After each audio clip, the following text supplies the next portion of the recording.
বরঞ্চ মেদিনীপুরের মানুষের দয়ায়, নন্দীগ্রামের দয়ায় আমার অল্প হলেও ভূমিকা আছে।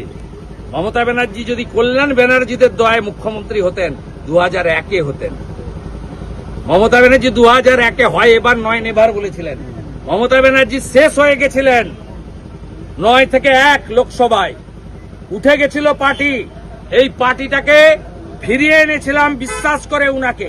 অটলজিও বিশ্বাস করেছিলেন। আমি তো ছোট লোক, ক্ষুদ্র মানুষ, অটলজি অনেক বড় মাপের মানুষ, তিনিও বিশ্বাস করেছিলেন।